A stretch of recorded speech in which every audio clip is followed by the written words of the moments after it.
មាត្រា48នីតិវិធីនៃការបង្ហាញខ្លួនភ្លាមកាលណាសម្រេចថាត្រូវប្រើនីតិវិធីបង្គាប់ឲ្យចូលបង្ហាញខ្លួនភ្លាមព្រះរាជអាជ្ញាត្រូវពិនិត្យអត្តសញ្ញាណបុគ្គលដែលគេបញ្ជូនមកឲ្យខ្លួនឲ្យដំណឹងដល់ជននោះអំពីរឿងរ៉ាវដែលចោទប្រកាន់និងឈ្មោះបទល្មើសទទួលចម្លើយរបស់ជននោះប្រសិនបើសម័យខ្លួនចង់និយាយធ្វើកំណត់ហេតុស្ដីអំពីការបង្គាប់ឲ្យចូលបង្ហាញខ្លួនភ្លាមព្រះរាជអាជ្ញា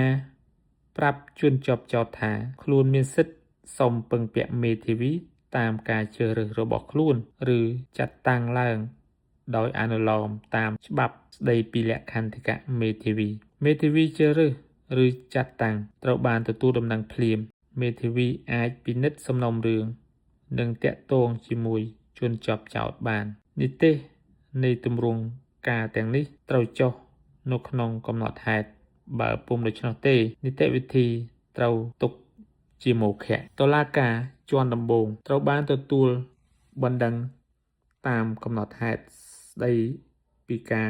បង្គាប់ឲ្យចូលបង្ហាញខ្លួនភ្លាមជនជាប់ចោទត្រូវបង្ខាំងទុកដោយមានកងកម្លាំងការពាររហូតដល់ពេលសម័យខ្លួនចូលបង្ហាញខ្លួននៅចំពោះមុខតុលាការដែលត្រូវបើកសវនាការនៅក្នុងថ្ងៃនោះតែម្ដងនៅពេលបង្ហាញខ្លួននេះតុលាការក្រោយពីបានផ្ទៀងផ្ទាត់មើលអត្តសញ្ញាណរបស់ជនជាប់ចោទនិងធ្វើរបាយការណ៍សង្ខេបរឿងរ៉ាវដែលបានចោទប្រកាន់ត្រូវប្រាប់ដល់ជនជាប់ចោទថាសម័យខ្លួនអាចមានរយៈពេលដើម្បីរៀបចំខ្លួនប្រសិនបើជនជាប់ចោទសុំរយៈពេលឬប្រសិនបើតុលាការយល់ឃើញថារឿងក្តីនេះរឿងក្តីនោះមិនទាន់អាចជំនុំជម្រះភ្លាមបានទេនោះសំណុំរឿងត្រូវបើកនៅពេលសវនាការក្រោយតុលាការអាចបង្គាប់ឲ្យឃុំខ្លួនជនជាប់ចោទជាបណ្ដោះអាសន្នដោយសារក្រមដែលមានបញ្ជាក់ពីសំអាងហេតុនៅក្នុងសារក្រមនោះតុលាការត្រូវយោងតាមលក្ខខណ្ឌនៃមាត្រា205មូលហេតុនៃការឃុំខ្លួនបណ្ដោះអាសន្ននៃក្រមនេះតុលាការចេញដីកាសម្រេចបង្គាប់ឲ្យឃុំខ្លួនសារក្រមលើអង្គសេចក្តីត្រូវតែប្រកាសក្នុងរយៈពេលដែលមិនអាចលើសពី2សប្តាហ៍គិតពីថ្ងៃចូលទៅបង្ហាញខ្លួន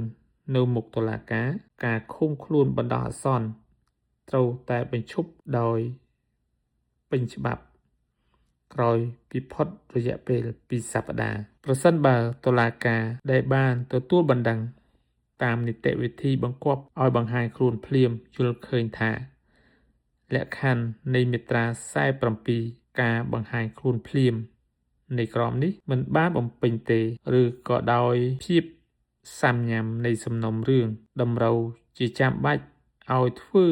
ការស្រាវជ្រាវឲ្យបានជ្រាវជ្រៅបន្ថែមតុលាការត្រូវបញ្ជូនសំណុំរឿងទៅព្រះរាជអាជ្ញាដើម្បីបើកការស៊ើបសួរជនជាប់ចោទត្រូវតែនាំទៅបង្ហាញខ្លួននៅថ្ងៃនោះតែម្ដងនៅចំពោះមុខចៅក្រមស៊ើបសួរបើពុំដូច្នោះទេជនជាប់ចោទត្រូវតែដោះលែងឲ្យមានសេរីភាពវិញដោយឯកឯង